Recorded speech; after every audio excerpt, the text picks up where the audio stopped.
Hi viewers, welcome to our channel. ప్రస్తుతం మనతో పాటు సీనియర్ జర్నలిస్ట్ దాము బాలా సార్ వారితో మాట్లాడారు. నమస్కారం సార్. నమస్తే. సార్, సీరియల్ యాక్టర్ చందుని పవిత్రనే బ్లాక్మెయిల్ చేసిందని చెప్పేసి ఆయన భార్య శిల్ప ఆరోపించడం జరిగింది సార్. మరి బ్లాక్మెయిల్ చేస్తే ఏ విధంగా బ్లాక్మెయిల్ చేయొచ్చు? దీన్ని అసలు నమ్మశక్యంగా ఉందంటారు సార్? ఇంకా వాళ్ళు చనిపోయి 4, 5 రోజులు అయిపోయినా కూడా ఇంకా ఇది ఊపేస్తూనే ఉంది. ఎందుకంటే ఈ యాంగిల్ తెలియక ముందు, అంటే భార్య యాంగిల్, శిల్ప యాంగిల్ తెలియక ముందు కూడా వాళ్ళిద్దరూ రీల్స్ చూడడం, వాళ్ళిద్దరూ అనేక వీడియోలు చేయడం, అవన్నీ ఇంటర్వ్యూలు చేయడం, అవన్నీ చూసి వాళ్ళిద్దరూ భార్యాభర్తలు అనుకున్నారు, లేదా కలిసి ఉంటున్నారు అనుకున్నారు. సో ఆమె కూడా అనేక సార్లు భర్తతో లేనని చెప్పింది. సో భర్తతో విడిపోయింది, ఇతను కూడా భార్యతో విడిపోయారు, వీళ్ళిద్దరూ అన్యోన్యంగా బాగున్నారు జంట అని అందరూ అనుకున్నారు. సో ఆమె యాక్సిడెంట్లో చనిపోయినప్పుడు కూడా చందు మాట్లాడిన పద్ధతి చూస్తే మేము 2-3 రోజులు మేము మీడియా ముందుకు వచ్చి మేము భార్యాభర్తలని చెప్దామనుకున్నాం అనేది కూడా అన్నాడు. మేము లాక్డౌన్ పీరియడ్లో అందరికి ఇబ్బంది అయింది, కానీ నాకు కలిసి వచ్చింది, లాక్డౌన్ పీరియడ్లోనే మేము ఇద్దరం క్లోజ్ అయ్యాము, ఇవన్నీ కూడా తను మీడియాతో చెప్పాడు. సో అయితే తర్వాత అతను చనిపోకపోతే ఈ స్టోరీ అక్కడితో ఆగిపోయిండేది. కానీ అతను ఆత్మహత్య చేసుకోవడం అనేది నిజానికి ఒక పెద్ద సంచలనం. ఎందుకంటే ఆమెదంటే యాక్సిడెంట్ కాబట్టి అంత షాకింగ్ ఎలిమెంట్ కాదు. కానీ ఇతను ఆమె లేకుండా నేను బతకలేను అన్న దీంట్లో అతను చనిపోవడం అనేది అందరూ కూడా షాక్కు గురయ్యారు. పైగా అతన్ని చనిపోకముందు కూడా మీడియా 4-5 ఛానల్స్కి ఇంటర్వ్యూలు కూడా ఇచ్చాడు అతను. ఓకే. సో దాని తర్వాత ఏమైందంటే నేచురల్గానే మన మీడియా ఏం చేస్తుంది, ఎవరైనా చనిపోయినప్పుడు ఎవరెవరు ఉన్నారో వాళ్ళని వెతుకుతారు, వాళ్ళ దగ్గరికి వెళ్ళిపోతారు. అలాగా భార్య దగ్గరికి వెళ్ళిపోయారు. సో భార్య వేరే కోణం చెప్పింది. అదేంటంటే ఇతను విడాకులు ఇవ్వలేదు, నాకు 2 పిల్లలు ఉన్నారు, సో నన్ను గత 5 ఏళ్ళ నుంచి టార్చర్ చేస్తున్నారు, ఈమె ఎప్పుడైతే పరిచయం అయిందో అప్పటి నుంచి టార్చర్ చేస్తున్నాడు అని చెప్పింది. జనరల్గా కొంతమంది ఏంటంటే కొన్ని రకాల సిచ్యువేషన్లో భార్యలు ఎలా ఉంటారంటే, మావాడిదేం తప్పు లేదు, ఆమెదే తప్పు అన్న పద్ధతిలో ఎక్కువ మంది అది మాయలాడనో ఇంకోటో వల విసిరిందనో, మా ఆయన్ను లొంగ తీసుకుందనో, మాయ చేసిందనో ఇలాగే మాట్లాడుతుంటారు. ఎందుకంటే వాళ్ళకి ఇతన్ని వదులుకోవడం ఇష్టం ఉండదు. కాబట్టి అవతల వాళ్ళది తప్పు, వాళ్ళని కానీ ఆపితే మనోడు మళ్ళీ మన దగ్గరికి ఉంటాడు అన్న ఇది ఉంటుందన్నమాట. వాళ్ళు ఏంటంటే ఒక ఇన్సెక్యూరిటీలో ఉంటారు, ఇతన్ని వదిలేస్తే మనం బతకలేము.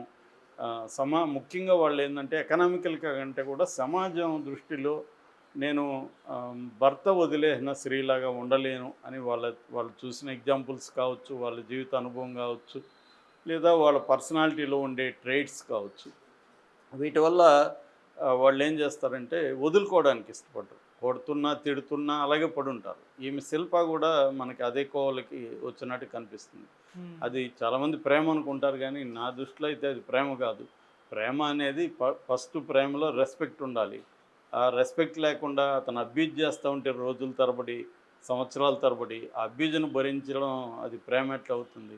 అది సర్విట్యూడ్ అవుతుంది. అంటే నువ్వు అతన్ని నుంచి దూరం కావడానికి ఒక భయంలో ఈమె ఉండిపోయింది. అందుకని రోజుల తరబడి అతను రోజు కొడుతుంటాడు, అర్ధరాత్రి స్టార్ట్ చేసి మార్నింగ్ వరకు కొడుతుంటాడు, అబ్బాయి వాళ్ళ తల్లి కూడా చెప్తుంది. సో అలా అంత అబ్యూజ్కి ఈమె గురి కావాల్సిన అవసరం ఏముంది? సో ఎట్లాగో అత్తమామలు తను చూసుకుంటున్నారు, పిల్లల్ని చూసుకుంటున్నారు, ఆమె ఆల్రెడీ హెచ్ఆర్గా పనిచేస్తుంది. ఆమె ఏంటంటే ఇతని వదిలి సపరేట్గా ఉండడానికి ఆమెకి ధైర్యం రాలేదు. సో దాంతో ఇతని అబ్యూజ్ని మౌనంగా భరించింది. మౌనంగా అంటే కొంత ట్రై చేసింది, మహిళా మండలి ఇలాంటి వాళ్ళ దగ్గరికి కూడా వెళ్ళింది. వాళ్ళు కూడా ఏం చేస్తారు, మహిళా మండలి వాళ్ళు అన్నీ చూస్తారు. ఇతను క్లియర్గా చెప్తున్నాడు, నాకు పవిత్రనే కావాలి, నాకు ఏ అమ్మాయి వద్దు, విడాకులు ఇస్తే నేను పవిత్రాన్ని పెళ్లి చేసుకున్నాను అని క్లియర్గా ఉన్నాడు అతను. సో అంత క్లియర్గా ఉన్నప్పుడు మహిళా మండలి వాళ్ళు కూడా ఏం చెప్తారు, చూడమ్మా నువ్వు వేస్ట్, అతనితో ఉండడం వేస్ట్, సో అతన్ని వదిలేసేయి, అతను మారడు, కాబట్టి నువ్వు నీ లైఫ్ నువ్వు చూసుకో, నీ పిల్లలు నీ లైఫ్ నువ్వు చూసుకో, నువ్వు మళ్ళీ స్టార్ట్ చేయి ఫ్రెష్గా అని వాళ్ళు సలహా ఇచ్చారు. వాళ్ళ సలహా పాటించి వాళ్ళ హెల్ప్ తీసుకుండొచ్చు, ఇంకో ఇంకొంతమంది హెల్ప్ తీసుకొని ఆమె జాబ్లో చేరుండొచ్చు. అలా మళ్ళీ రికన్స్ట్రక్ట్ చేసుకోవచ్చు. లైఫ్ ఏమి డెడ్ ఎండ్ ఏం కాదు. పెళ్ళి అనేదే డెడ్ ఎండ్ కాదు. ఇంకొకడు వెళ్ళిపోగా జీవితం ఏమైపోతుంది, ఇప్పుడు చనిపోయినాడు, ఆమె జీవితం ఏమైపోతుంది, కొద్ది రోజులు కుదుపుకి గురవుతుంది, తర్వాత మళ్ళీ లైన్లోకి వెళ్తుంది. ఏదన్నా అంతే.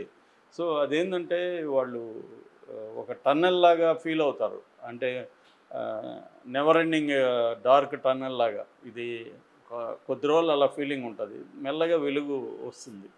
సో ఇప్పుడు ఆమె రకరకాల వెర్షన్స్ చెప్తుంది. ఇప్పుడు కొత్తగా నిన్న ఒక ఛానల్కి ఇచ్చిన వెర్షన్ ఏంటంటే, మా ఆయన్ని పవిత్ర బ్లాక్మెయిల్ చేసింది, అందుకని మా ఆయన ఆమెను వదిలి రాలేకపోయాడు. అగైన్ అతన్ని సమర్థించడం, ఆమెను విలన్ చేయడం పవిత్రాన్ని. నిజానికి వాళ్ళిద్దరు రిలేషన్షిప్లో ఇద్దరు వాటా ఉంటుంది. ఇతను ఆమెను వదిలేయాలనుకుంటే ఆమె ఏం బ్లాక్మెయిల్ చేస్తే మాత్రం ఉండగలదా? ఇతను హ్యాపీగా అయితే ఉండలేడు కదా. సో ఈమె చెప్పే ప్రకారం ఏంటంటే, ఆమె చేయి కోసుకునింది. ఆ గుర్తు కూడా ఉంటుంది, పాత వీడియోలో చూడండి, ఆమె చేతుల మీద ఉంటుంది. ఇతను చేయి నేను చనిపోతాను నువ్వు లేకపోతే అని కోసుకునింది. దానివల్ల ఇతను భయపడి ఆమెతో ఉన్నాడు. ఆమెకు ఆల్రెడీ మా వాడి కంటే ముందు ఒక అఫైర్ ఉండేది. అతని పేరు కూడా హరి అనుకుంటా. పచ్చబొట్టు కూడా టాటూ కూడా పొడిపించుకుంది. టాటూ కూడా ఉంటుంది చూడండి పాత వీడియోల్లో అని ఆమె చెప్పింది. సో ఈ రెండు విషయాలను చూస్తున్నప్పుడు పవిత్రకి పెళ్ళి తర్వాత భర్తతో ఆమె కంపాటబిలిటీ ఇష్యూలో ఏదో వచ్చింది, మొత్తానికి ఆమె దూరమైంది. ఆమె ఇంకొకరితో కొద్ది రోజులు సంబంధంలో ఉన్నింది. ఆ సంబంధం పోయింది. తర్వాత చందుతో సంబంధంలోకి వచ్చింది. ఇది కదా ఆమె చెప్పేది. ఈ సంబంధంలో ఎమోషనల్గా ఆమె కోసుకుని ఉండొచ్చు. బ్లాక్మెయిలే చేస్తారనే మామూలుగా పెళ్ళి ఎమోషన్స్ అంటేనే బ్లాక్మెయిల్ మనం అనుకునే దాన్ని బట్టి ఉంటుంది బ్లాక్మెయిల్ అని. మామూలుగానే ఎక్కువ మంది అమ్మాయిలకి ఈ లక్షణం ఉంటుంది, కోసుకోవడం ఎమోషనల్గా. అది సైకలాజికలీ వీక్నెస్ అని తెలియజేస్తుంది.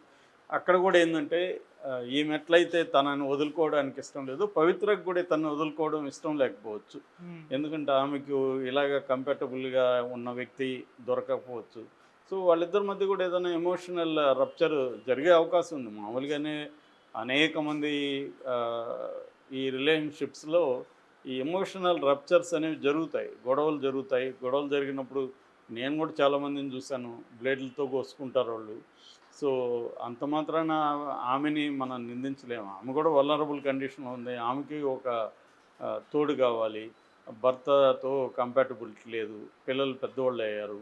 సో తను ఒక లోన్లీగా ఫీల్ అవ్వచ్చు. దాని నుంచి ఆమె చందుని ఇది చేసి, కాకపోతే ఇక్కడ ఏంటంటే వీళ్ళు క్లియర్గా చేసుకోలేంది. ఈమెమో శిల్ప ఏమో విడాకులు ఇవ్వదు, ఇతనేమో ఫ్యామిలీని వదిలి బయటకు వచ్చి ఈమెతో ఉండలేడు. ఇలాంటి ఒక రిలేషన్షిప్స్లో ప్రాబ్లం ఉంది. అదే శిల్ప వదిలేసి ఉంటే వాళ్ళిద్దరు ఉండిపోయాళ్ళు, శిల్ప లైఫ్ని చేసి ఉండొచ్చు. సో ఇది ఎంటాంగిల్ అయిపోయింది ఈ ముగ్గురు రిలేషన్షిప్. సో దానివల్ల ఇప్పటికి కూడా ఈమె ఎంతసేపటికి శిల్ప మీద కోపం, ఇప్పటికి కూడా శిల్ప బతుకుంటే నేనేం చేసేదాన్నో నాకే తెలియదు అని కూడా అంటుంది ఆమె. ఎవరు శిల్ప, ఎవరిని పవిత్ర బతుకుంటే నేనేం చేసి ఉండేదాన్ని నాకు తెలియదు అంటే, పవిత్ర ఇస్ ద విల్లన్, మా వాడి విక్టిమ్ అన్న నెరేటివ్ని ఆమె నమ్ముతుంది ఇప్పటికి కూడా. కానీ నిజం అది కాదు. నిజమేందంటే వాడు అంత అమాయకుడైతే ఈమెను ఎందుకు కొడుతుంటాడు చందు అనేవాడు రోజు? నిజంగా ఆమె దీంట్లో ఉంటే ఆమె కొట్టమంటే కొడతాడా ఇతను? సో కొద్ది రోజులు ఫ్రెండ్స్గా ఉన్నారు, తర్వాత వాళ్ళిద్దరి మధ్య అఫైర్ స్టార్ట్ అయింది. దాంతో ఈయన వదిలేద్దామని డిసైడ్ అయ్యారు. అతను చేసిన తప్పు ఏంటంటే ఆమె కొట్టడం అనేది ఖచ్చితంగా తప్పు. అట్లాగే పిల్లల్ని పట్టించుకోకపోవడం కూడా అతను అంటే బాధ్యతను, నీకు వేరే వాళ్ళతో అఫైర్ ఉండొచ్చు కానీ ఫస్ట్ హ్యూమన్గా నీకున్న బాధ్యతల్ని ఆలోచించాలి. చాలామంది ఏంటంటే ఫ్రీడమ్కి రెస్పాన్సిబిలిటీకి మధ్య తేడా తెలియదు. సో ఐ హ్యావ్ ఫ్రీడమ్, నేను ఈ మన కన్జ్యూమరిస్ట్ సొసైటీ మనకి ఏం కల్పిస్తుందంటే వీఆర్ ఫ్రీ అని, ఐ ఆమ్ యూనిక్ అని, ఇవన్నీ సోషల్ మీడియాలో నేను చాలామంది చూస్తుంటా. నేను యూనిక్ అంటుంటారు. ఏంట్రా నువ్వు యూనిక్ ఏంటి? నువ్వు అందరిలాగా తింటున్నావు, తాగుతున్నావు, నడుస్తున్నావు, నీ సపరేట్గా నీకేం యూనిక్ ఉంది? నువ్వు రోడ్లో ఆపోజిట్గా పోగలవా? ఏం ఫ్రీడమ్ ఉంటుంది నీకు? ఫ్రీడమ్ అనేది కూడా ఒక రాంగ్ కాన్సెప్ట్ మనకి. సో ఇవన్నీ మన లోపలికి వచ్చి ఏం చేస్తాను, నా ఇష్టం వచ్చినట్టు నేను ఉంటా. ఎవరో రామ్ గోపాల్ వర్మ లాంటి వాళ్ళు నా ఇష్టం అంటారు. ఆయన ఇష్టం కూడా ఏముండదు. ఆయన లైఫ్లో కూడా అనేక మంది మీద డిపెండ్ అయి బతకాల్సిందే ఆయన. కానీ అది నమ్మి జనాలు నా ఇష్టం వచ్చినట్టు నేను ఉంటాను అనుకుంటారు. దానివల్ల వచ్చే ప్రాబ్లమ్స్ ఇవన్నీ. సో ఏదేమైనా we have to sympathize with Shilpa. ఆమె ఇప్పుడు ఆమె చూడాల్సింది ఏంటంటే అయిపోయింది. ఇప్పుడు మనం ఎలా రికన్స్ట్రక్ట్ చేసుకోవాలా జీవితాన్ని అనే దాని మీద ఆమె ఫోకస్ చేయాలి. ఇప్పుడు పవిత్ర తప్పు చేసిందా, ఇంకా వీళ్ళు దీన్ని ఇప్పుడు వచ్చి దాని మీద పోస్ట్ మార్టం చేసి లాభం లేదు. వాళ్ళిద్దరి లైఫ్ అయిపోయింది. సో ఈమె తన పిల్లలు ఉన్నారు కాబట్టి వాళ్ళ మీద ఫోకస్ చేసి తను చేయాలి. అంతేగాని పవిత్ర బ్లాక్మెయిల్ చేయడం వల్ల మా ఆయన ఇది చేశాడు అని చెప్పుకోవడం వల్ల ఎవరు కూడా నమ్మరు అది. ఎందుకంటే ఆమె ఏదో చేస్తే ఇతని బుద్ధి ఏమైంది, ఇతను కొట్టమనిందా పవిత్ర, రోజు టార్చర్ చేయమనిందా, అదేం లేదు కదా. సో కాబట్టి మేజర్ ప్రాబ్లం శిల్పలో ఉంది ఈ ముగ్గురులో నాకు తెలిసి. ఈమె కానీ గట్టిగా ఉంటే అతను ఆరాయి వేసేవాడు కాదు. ఈమె అది ఎదిరించలేదు, తన నుంచి బయటకు వెళ్ళాలని ఆమె స్ట్రాంగ్ అనుకోలేదు. Okay, thank you so much.